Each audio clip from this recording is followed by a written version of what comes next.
2023 was my third year as a critic, but it's the first year I've fully utilized the resources provided by studios through my association here in North Carolina. So, it's the first year I've felt caught up and comfortable enough to do a personal top 10 list. I thought it was going to be easy, but soon discovered it was difficult to whittle my list down to just 10. And I've learned my taste differs from many critics, so this list may look a little different. Along with my favorite films, I'm going to share one movie that appears on tons of top 10s that I absolutely hated, so stay tuned for that. Here we go with my top 10 movies of 2023.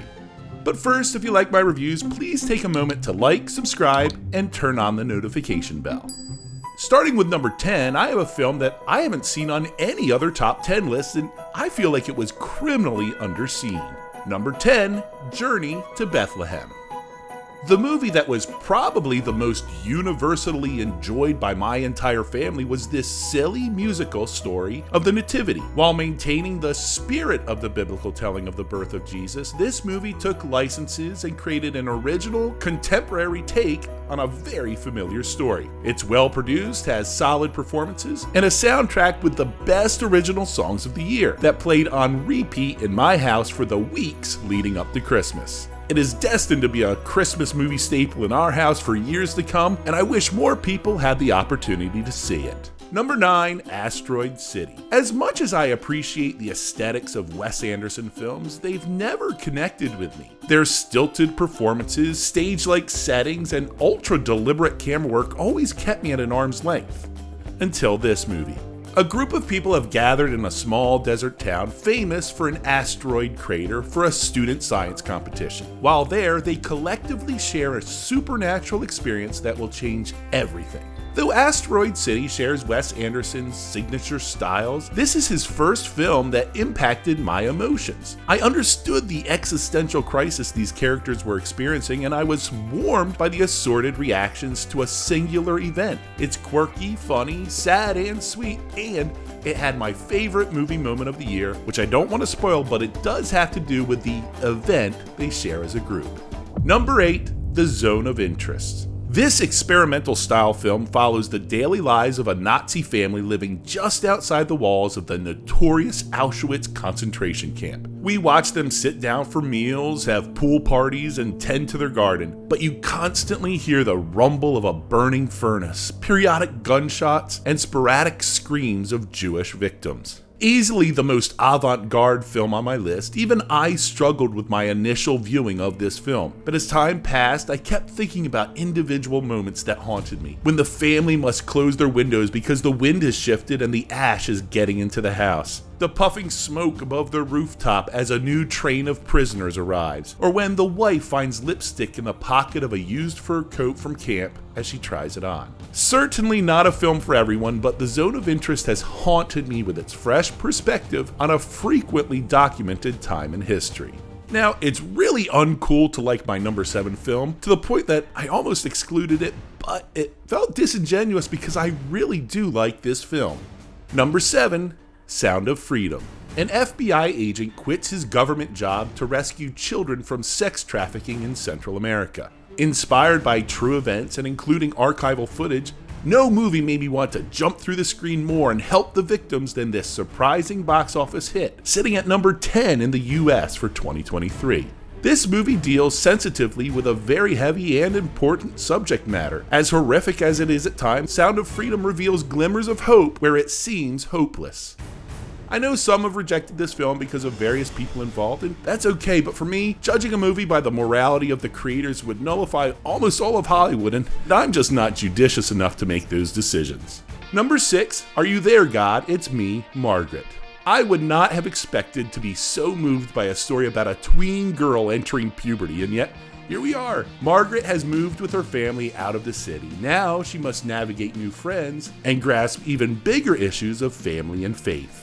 As much as everyone loves Rachel McAdams as the mom in this movie, and she deserves the praise, I was shocked and even more impressed by newcomer Abby Ryder-Fortson as Margaret. How someone so young can carry such an emotionally charged film was a pleasure to behold. She is so relatable even in scenarios that I, as a dude, have never encountered. And as much as this movie may appear like it's for young people, I think it's much more appealing for us adults. It deals with those awkward times growing up, and I wonder if kids, when they're in the moment, can appreciate the innocence and significance of that certain time in life. But for us adults, it's heartwarming and heartbreaking to reminisce about those times gone by, similar to something like The Wonder Years or Stand By Me.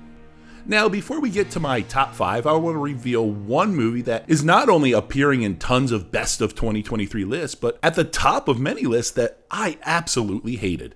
That movie is Poor Things by Yorgos Lanthimos. This is a Frankenstein-style movie about Bella Baxter, a young adult woman who has been reanimated with the brain of a child. As her immature brain catches up to her body, she is exposed to the world and discovers herself as a woman. That description doesn't even scratch the surface of the many layers within this film. And I will admit that I'm a dissenting opinion about this film, but I found it to be absolutely abhorrent. It made me sick to my stomach to watch this perverse portrayal of female liberation. Now, before you suggest I can't share my opinion because I'm a guy, this film is directed by a man, and I hate his perverted portrayal of female empowerment. Now, I will say I respect its production design and the fact that it's very original. For that reason, I do see Poor Things as a work of art. It just so happens to be a work of art that I hate.